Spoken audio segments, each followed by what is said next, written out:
I've always been a big fan of the Sexy Walt worm, mostly because the trout are such fans of the Sexy Walt worm. It is such a bugly fly. But despite being so bugly, it just works so damn well. Trout just love it. But whenever I would travel to the San Juan, the Sexy Walt worm just didn't get the same kind of love that it got on virtually any other river. And that's not a big shock, given that San Juan trout are notorious for being very finicky and having an affinity for very small bugs.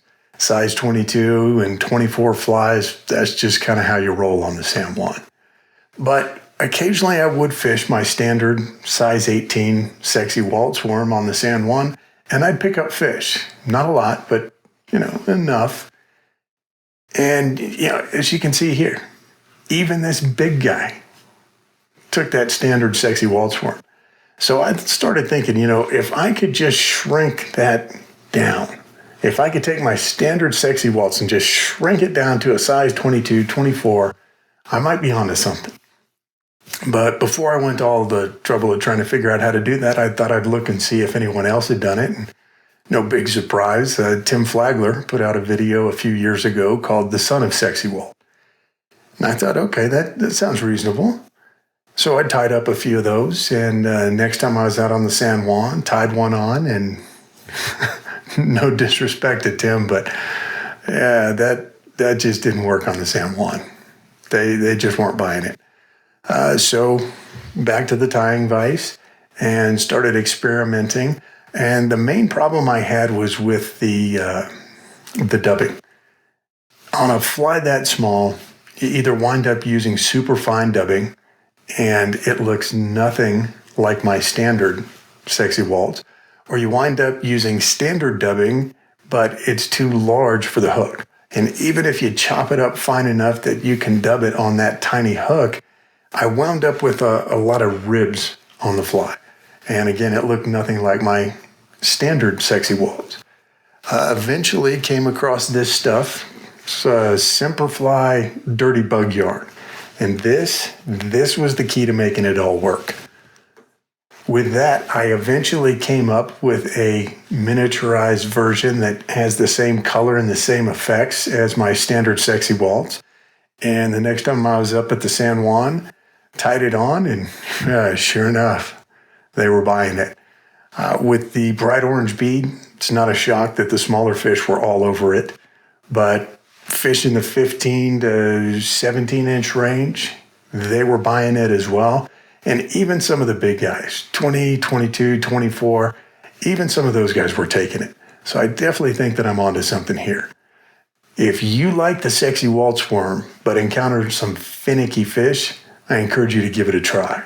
Stick around, and we'll show you how to tie it. To get started tying this fly, we've got our two beads already mounted on the hook and the hook mounted in the vise. Now, it's very important that we're mounting these beads backwards. Standard beads have a convex nose and a concave butt. So by mounting these backwards, we can make sure that the convex nose of the silver bead can seat in the convex butt of the orange bead and take up as little room as possible on the hook shank. So we've still got plenty of room back here for the body. Now, you typically don't want to mount your beads backwards because the convex butt will crowd the eye of the fly. And you can see here it does crowd the eye a little bit, but got some tippet here. You see that tippet still goes through just fine, and that's 4X tippet. Not that you would ever fish a fly this size on 4X tippet, but it just goes to show that it doesn't crowd the hook eye too much for you to get the tippet through. So we're going to go ahead and start our thread, and it's very important that we use this particular thread, use this color of thread. It's got this kind of, what the Army would call olive drab color. Very different than any other olive thread. This is what we need to use. And because we mounted the beads backwards, we've got the convex nose of the orange bead up here, so we don't need a whole lot of thread built up around the nose of that bead. So we can keep everything nice and slim. Go ahead and clip off that tag, and we can go ahead and tie in a little piece of our mono or 7X Tippet if you wanted to use that instead. So just catch that in, pull it as far back as we can. Take a couple of wraps to get that secured in, and we'll go ahead and secure in a piece of our Krystal Flash. Same thing, get it secured in, pull it back, a couple of wraps, make sure that's secure on the hook. Next, we're going to want a piece of our dirty bug yarn. You can see that there's actually 2 thick strands in there. We need to separate those. So we can twist it counterclockwise to start to separate those. Once you've got them separated at one end, then you can just pull the strands apart. We only need 1 strand. Then you're going to take your bodkin, and about 1/2 inch up, you're going to insert it into the strand and just pull your bodkin out. You're going to have kind of a frayed end there. It's exactly what you want. So we're going to take that frayed section where it's real nice and thin. We're going to catch that in. We're going to gather up all the materials, and we're just going to wrap down over all the materials a little bit into the bend of the hook shank. And we can go ahead and wrap back up and cut off our excess material. Then we'll just wrap over those ends right up behind the bead. To start wrapping the body of this fly, we want to take that bug yarn and we want to untwist it so those fibers are laying as flat as possible. And then we'll start wrapping it up the hook shank. And we don't want this overly tight. We want this to be a fairly loose wrap with all those fibers nice and flat. You may need to untwist it or to continue to untwist it as you work your way up the hook shank.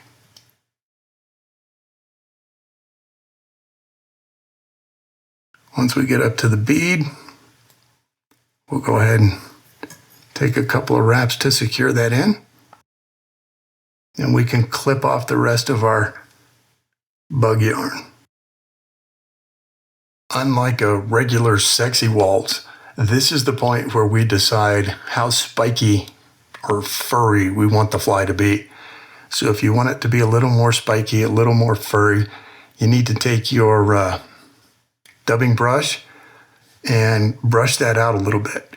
Now, I use this as a dubbing brush. It's actually a little brush made for cleaning electric razors, and I just take some scissors and cut all the bristles off real nice and short so they're very stiff. So I'm just going to brush that out a little bit, get some of those fibers. Remember, it's loosely wrapped around there, so we don't want to be overly aggressive, but we can just brush out a few of those fibers, make it a little spikier, a little more furry.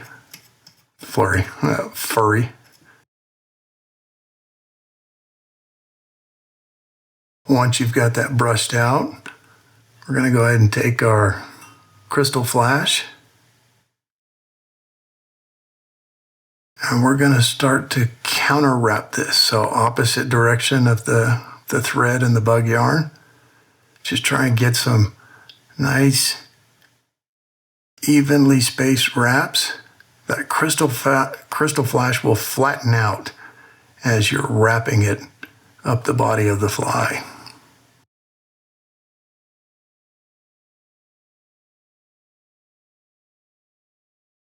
Once we get up to the bead, I'm going to wrap it around the thread a couple of times and go ahead and fold the thread up and Take a couple of wraps to catch that in. Then we can go ahead and just clip off our Krystal Flash. Then we're going to take our Mono or 7X Tippet, whichever you decided to use. And we're going to wrap this the same direction that we were wrapping the thread, just to secure that Krystal Flash a little bit. Same thing up here. I'm going to wrap it around the thread a couple of times. And then catch that in right behind the bead. Then we can go ahead and clip off our Mono. And then we'll do a couple of 3-turn whip finishes. The first one just right up behind the bead. The second one, we want to wrap that thread right up onto the bead, kind of making a nice little taper. Make sure that knot's seated real well, and we can go ahead and clip that off. You can be done here and just fish the fly the way that it is. I'd like to take one more step here though. I think that the orange and silver bead are just a little bit too dominant on such a small fly. So what I'm going to do is take a brown Sharpie and I'm going to just color the top half of the silver bead. And then on the orange bead, you're not going to drag the marker back and forth. You're just going to do little dots, just little presses, making a little circle right on top of the orange bead. We're going to take our UV resin, put just a little fraction of a drop on the tip of our bodkin. Just going to put that right over the brown sections. Just a very small amount, and try and get some right back here on the thread. You don't need to go all the way around the fly, just right up here at the top.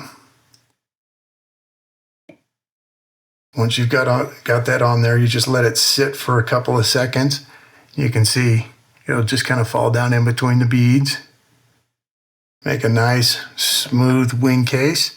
Then we'll hit it with the UV light.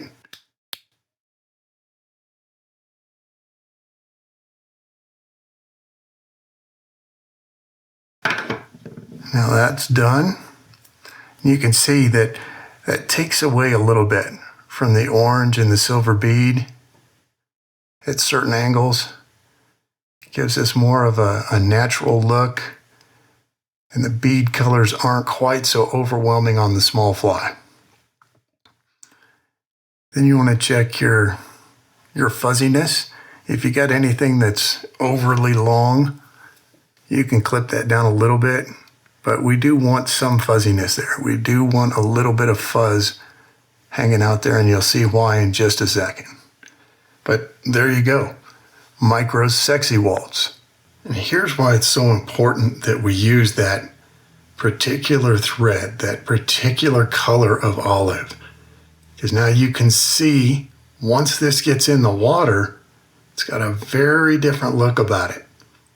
It looked so lightly colored in the vise, but now it's got this olive color, and that Krystal Flash, it's got kind of a greenish gold color to it, wrapped over that what is now olive body.